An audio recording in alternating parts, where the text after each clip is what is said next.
So, Dr. Sarah Davis Leonard is going to be presenting on rediscovering the world of Cleopatra. Uh, she is a 14-year secondary educator with a PhD from Liberty University in American and European history. Her dissertation focused on the relationship uh, among the resorts among the Appalachians, especially in Bedford Springs Resort, located in Bedford, Pennsylvania. And it's provided a common meeting place for Northern and Southern politicians and press as the summer White House for the Buchanan administration during the antebellum era. For postdoctoral research, she's been expanding the understanding of the turbulent election of 1824 and the incarceration of captured Japanese diplomats after the fall of Berlin at Bedford Springs Resort during the summer of 1945. In addition, she's served for the past 2 years as the co-county representative for Guilford County for the North Carolina Council of Holocaust. She works alongside fellow educators and Holocaust survivors to further education and awareness of not only the Holocaust, but genocide as well. And what a fascinating detour we are taking into the world of Cleopatra. I am absolutely excited to hear what you have to say. Please do go ahead. Hey, thank you for that introduction. Let me go ahead and share my screen with you. I'm an educator, so we always have to have a PowerPoint presentation. Um, so now y'all can see that. Let me pull that up. So, education of Cleopatra, as the introduction said, my name is Sarah Davis Leonard, and I have a PhD in American and European history. And when you go into a doctoral program or something like that, you focus on an area, and the ancient world is one that is sadly dying, as that's the reason for this organization. So that's why I wanted to jump into this conference with the education of Cleopatra, because as a teacher, we know what goes into our students, and I know as a just finishing my PhD, I know what went into my education. And we can look to famous people like Alexander the Great. We know about Aristotle and his teachings, and we can read what their teachers was. So I want to know, like, well, what did Cleopatra go through for her education? And as I found through the research, we don't know that much about Cleopatra factual wise, and that's due to the Romans destroying things, also due to her contemporaries being Romans, the victors write the history. And so things change. But what we do know is her culture. The Ptolemaic Egypt, which was started after the death of Alexander the Great, when Ptolemy the First, Alexander the Great's general, took over Egypt and continued the dynasty, focusing and talking about Alexandria and that role in the life of Cleopatra. And then not just her education, but her family and her children. So the Ptolemaic dynasty was the 31st dynasty. So ancient Egypt lasted several thousands of years, and they just incorporated all of the traditions of the past 30 dynasties, even though they were foreigners. So they combined not just the Greek culture of their heritage from Macedonians, but also the pharaoh traditions, the religious traditions, the intermarriage between brother and sister, and just continued that. And across the board, they were accepted by the Egyptians because, and one of the resources I used is this great book, Cleopatra by Joyce Tynesdale. And she said that it didn't matter if Pharaoh was a baby, if they were, quote, a foreigner, as the Ptolemaic dynasty was. But as long as they had a pharaoh, they were fine, because the entire Egyptian civilization resolved around a pharaoh. The pharaoh was in charge of the religious ceremonies. Those religious ceremonies then led to the blessing of the Nile and the flooding of the Nile. And then you also had the pharaoh as military leader. So also, because of the Greeks' influence from the Ptolemies, you have the Greek language being brought in, you have Greek culture being brought in, also Greek civil service being put in to supplement the Egyptian civil service. And we know a lot of that time period thanks to the Rosetta Stone, which I have a slide on in the next slide. And also, on top of that, you have the Library of Alexandria, which welcomed all the scholars of the Mediterranean world. And so you have this bright, shining center of education and Greek scholarship. And I'm going to talk a little bit more about just who was attracted to Alexandria, especially during the time, the latter half of the Ptolemaic dynasty. So the Rosetta Stone is one of the things that has allowed us to uncode and unbreak this time period and get more in factual evidence, in addition to the archaeological evidence. So we can have archaeological evidence out the wazoo, but if we can't read the hieroglyphics and understand what the cartouches say, which ruler is this, then it's all for naught. We can only make suppositions off of images. And so the Rosetta Stone was discovered during the Napoleonic invasion of Egypt. It's the lower half of a stele. The stele was much, much higher. Of course, as many things we have from ancient Egypt and other civilizations, we only have chunks of it, kind of like you think of Osmandius's, the poem influenced by the big statue of Ramesses the second in the British Museum. So it's found, actually the anniversary was this past week when it was found, and had been the part of a building and things like that, as many things in the ancient worlds are reused later. And it contains, the first part, the top part is hieroglyphics, 14 lines. Then the daily speech was this Demotic, which was 32 lines in the middle. And then the bottom line, which is ancient Greek. So they knew the ancient Greek. And then from that, they were able to do the top two. We can actually date a lot of things from the Ptolemaic dynasty. So we know that this referred to the ascension of Ptolemy V from March 27th, 196 BC. I mean, that's very, very accurate, very detailed, the date for that. And Champollion, who was a Frenchman, decoded it in 1822. Thomas Young, who was a British researcher, he had worked on realizing that the hieroglyphics could be decoded from ancient Greek, but Champollion beat him to it, and it was actually at the paper, when he presented his paper at a conference.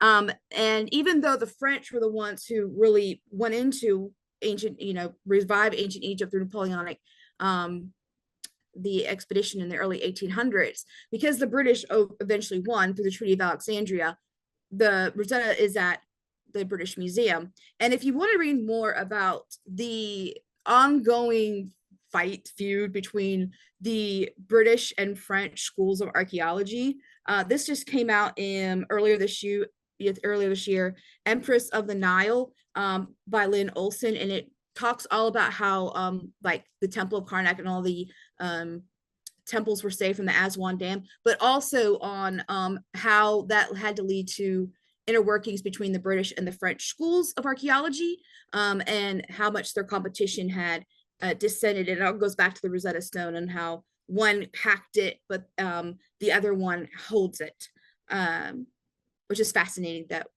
how feuds start between schools. So in the breakdown of the Egyptian population from this time period, Alexandria is separate from the rest of Egypt. So in Alexandria, it was a mixing, melting pot, as many historians refer to it, and it was primarily Greek.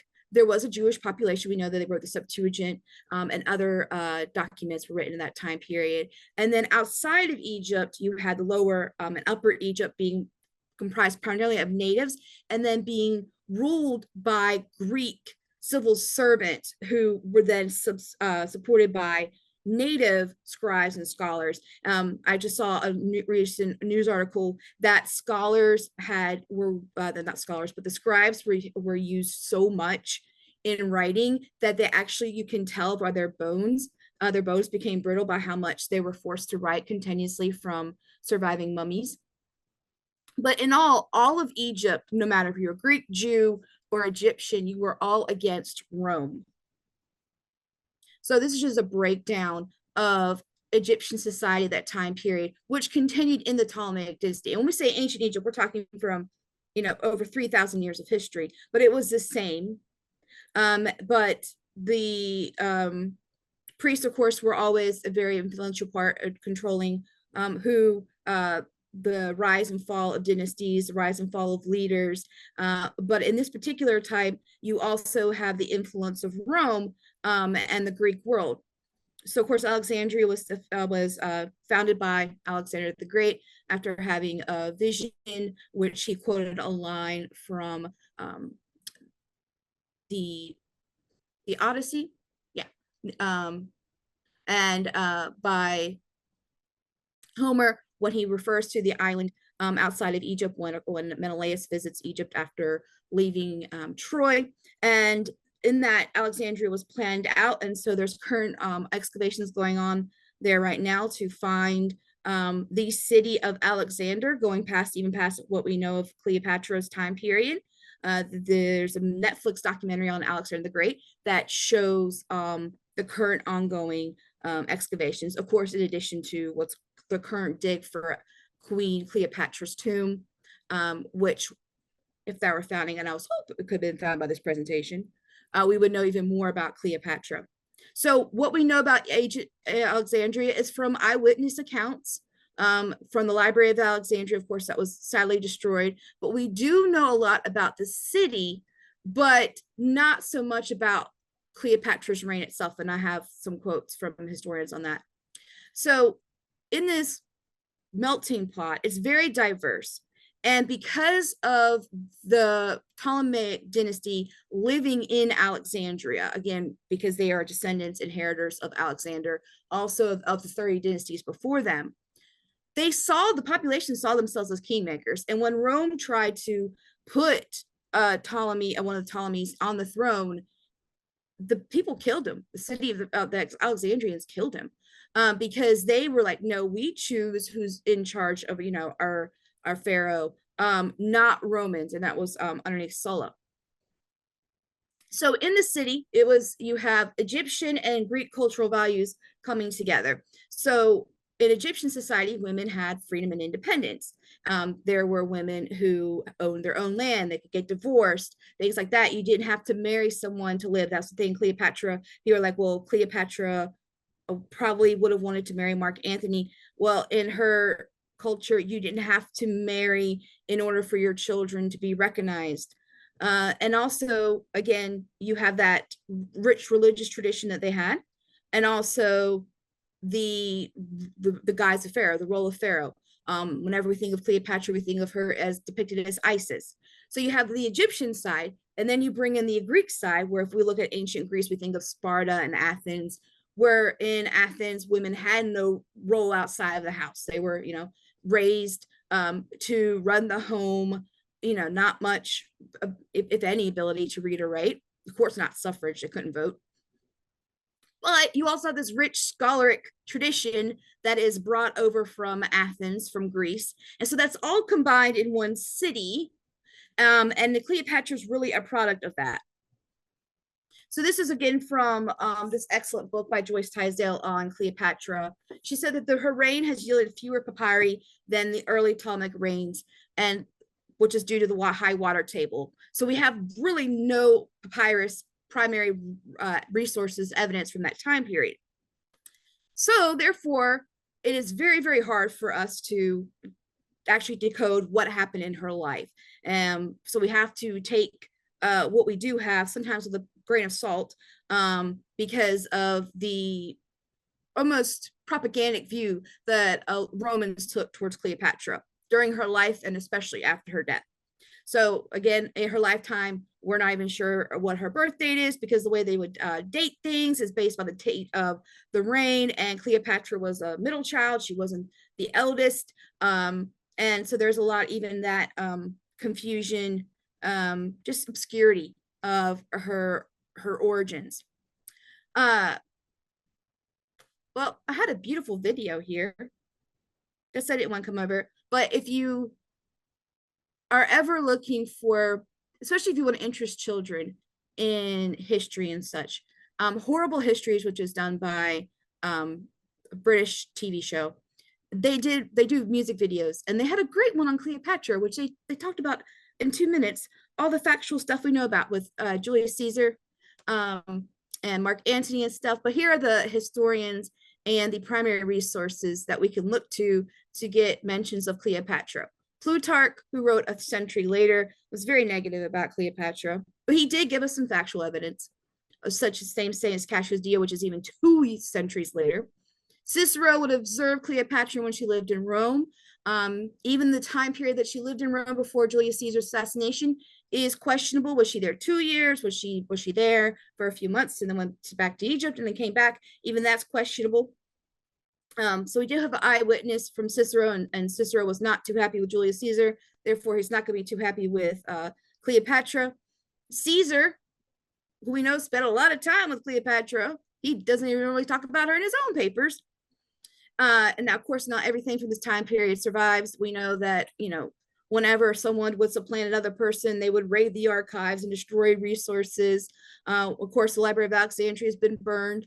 Strabo, who did live during the time period, does credit Cleopatra with her intelligence, which Plutarch also verifies. And then Josephus, who writes after Cleopatra, but is influenced by writers from her time period and observers of her reigns, and not only just in Egypt, but also in Herod.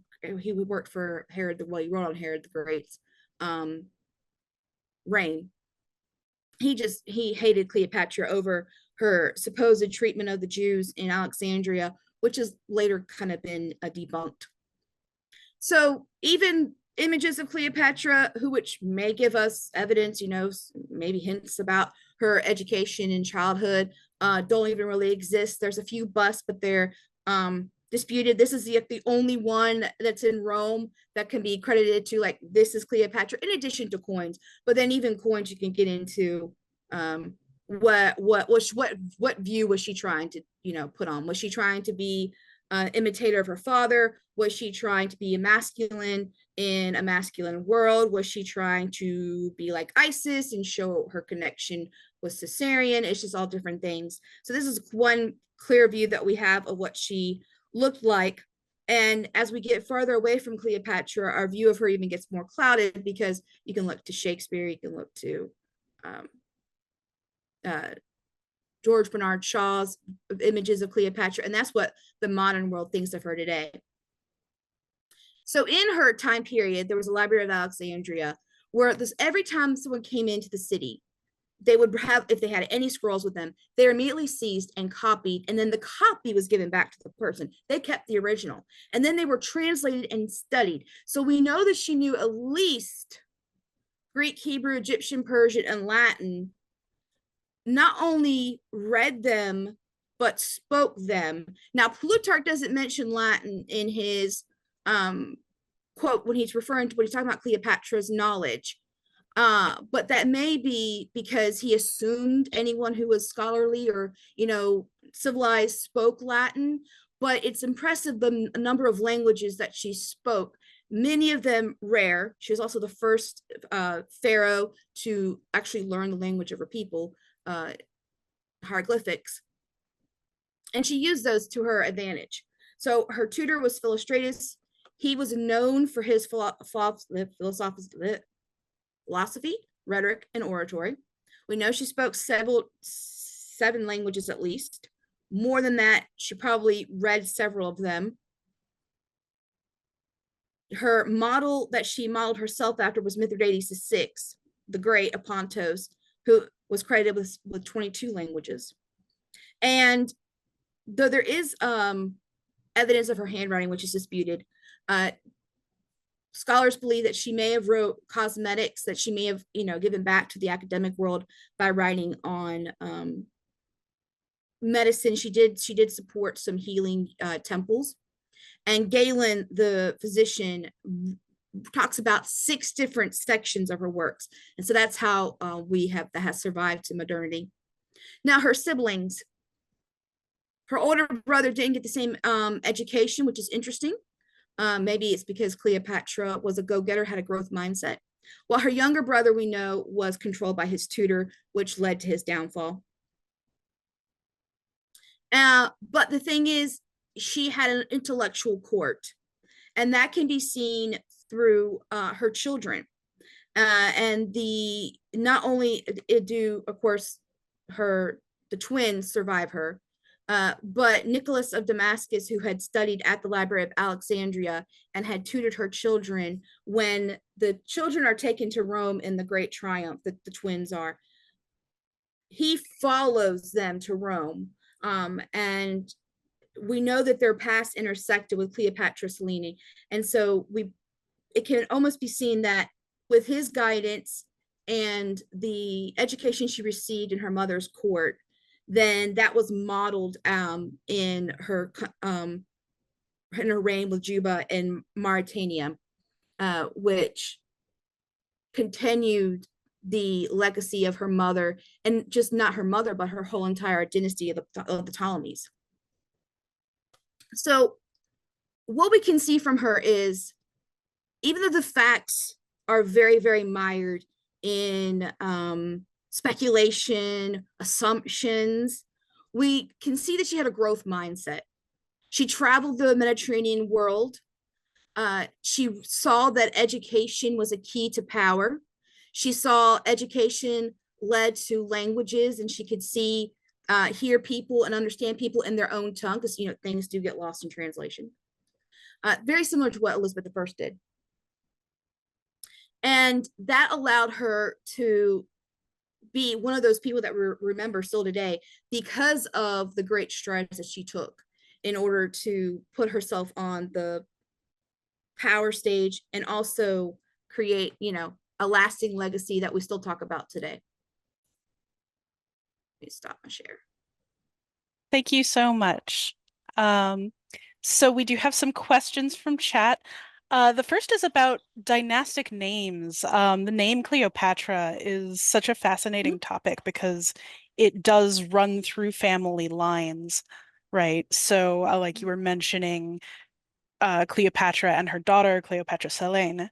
Mm-hmm. So I wonder if you can sort of talk about where in the history of that naming scheme, the Cleopatra that we're discussing, falls. And so she was the seventh.